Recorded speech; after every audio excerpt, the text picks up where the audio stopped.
कश्मीर में कुछ बड़ा होने वाला है।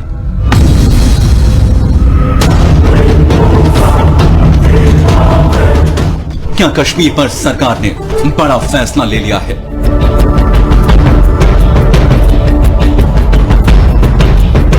कश्मीर में क्यों भेजी जा रही हैं सुरक्षा बलों की 100 कंपनियां?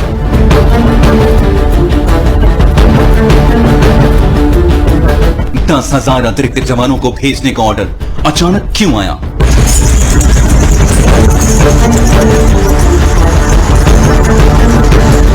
सरकार के फैसले से घाटी में क्यों बढ़ गई है इतनी हलचल?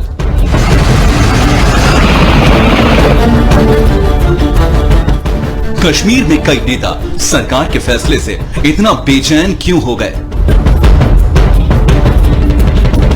कश्मीर में नेताओं ने क्यों कहा कुछ भयानक होने वाला है?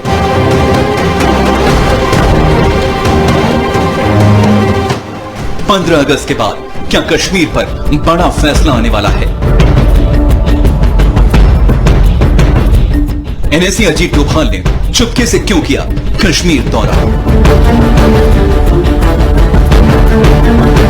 देश के सबसे टेंशन वाले राज्य में क्या कोई बड़ी टेंशन आने वाली है?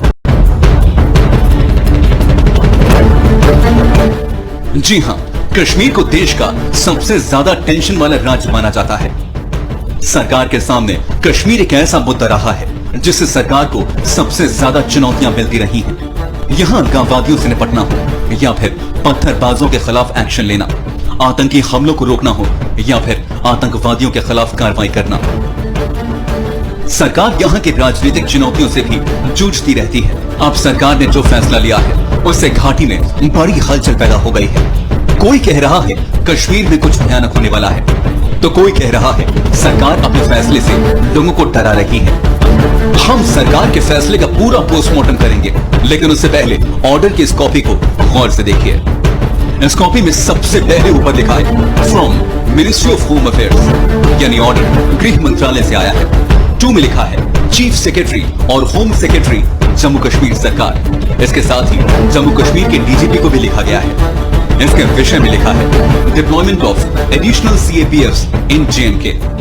सीएपीएफ का मतलब है सेंट्रल आर्म्ड पुलिस फोर्सेस, यानी जम्मू कश्मीर में जवानों की अतिरिक्त तैनाती को लेकर है। अब देखिए, इस ऑर्डर में साफ साफ लिखा है सीआरपीएफ के 50 कंपनियां, बीएसएफ के 10 कंपनियां, एसएसबी की 30 कंपनियां और आईटीबीपी की 10 कंपनियों की तैनाती होगी। और इस फैसले की कॉपी सभी central forces, Delhi police headquarter और रेलवे बोर्ड और रेल भवन को भी भेजी गई है। इसमें लिखा है ताकि सुरक्षा बलों की कंपनियों के लिए अलग से गाड़ियों और बोगियों का इंतजाम किया जा सके।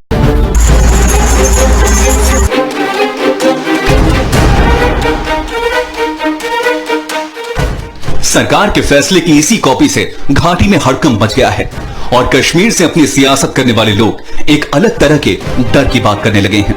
इसमें पहला नाम है पूर्व आईएएस अधिकारी और जम्मू कश्मीर पीपल्स मूवमेंट यानी जेकेपीएम के अध्यक्ष शाह फैसल का। शाह फैसल ने जम्मू कश्मीर में केंद्र के अतिरिक्त सुरक्षा बलों की तैनाती पर चिंता जाहिर की है।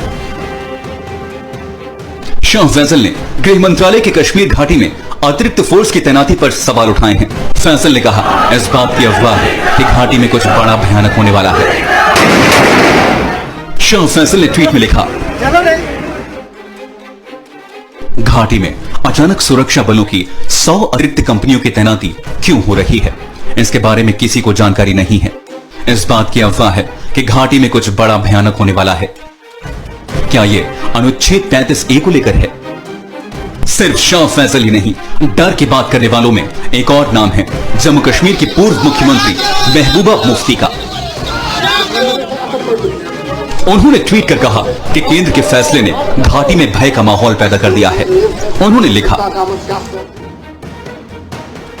घाटी में अतिरिक्त 10,000 जवान तैनात करने का केंद्र का फैसला लोगों के मन में भय पैदा कर रहा है। कश्मीर में सुरक्षा बलों की कोई कमी नहीं है। जम्मू कश्मीर की समस्या राजनीतिक है जिसे सैन्य संसाधनों से नहीं सुलझाया जा सकता। भारत सरकार को दोबारा सोचने और अपनी नीति बदलने की जरूरत है। इसके बाद महबूबा मुफ्ती मीडिया के कैमरों के सामने भी आई और ठीक वही बात दोहराई। ये ठीक नहीं है। इससे लोगों के दिलों में बहुत ही जो है शकूक पैदा हुए हैं।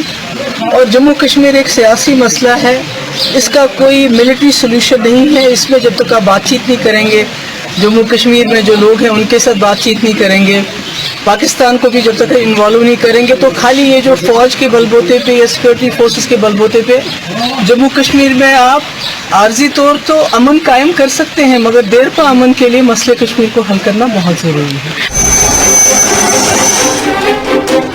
सवाल है कि आखिर कश्मीर में सियासत करने वाले नेता किस डर की बात कर रहे हैं? सरकार आखिर क्या बड़ा फैसला करने जा रही है? अब वाकई कश्मीर में कुछ बड़ा होने वाला है। और सबसे बड़ा सवाल, देश के राष्ट्रीय सुरक्षा सलाहकार अजीत डोभाल ने गुपचुप तरीके से आखिर कश्मीर का दौरा क्यों किया? आज इन सभी सवालों का विश्लेषण करेंगे। आप बने रहिए हमारे साथ।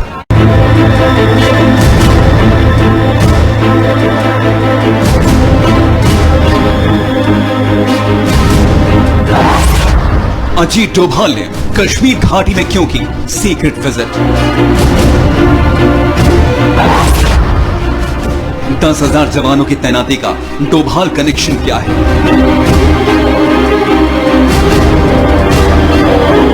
अजीत डोभाल देश के राष्ट्रीय सुरक्षा सलाहकार, वो नाम जिन्होंने पाकिस्तान में सीक्रेट एजेंट के तौर पर 7 साल बिताए थे, वो नाम जिनकी भनक से ही पाकिस्तान और आतंकी थर थर कांपने लगते हैं, वो नाम जिसने कश्मीर में आतंकवाद के खिलाफ काम करने का लंबा अनुभव है। वो अजीत डोभाल कश्मीर की 2 दिनों की यात्रा पर थे और कानो कान किसी को भनक तक नहीं लगी। सूत्रों के मुताबिक अजीत डोभाल बेहद सीक्रेट तरीके से कश्मीर पहुंचे।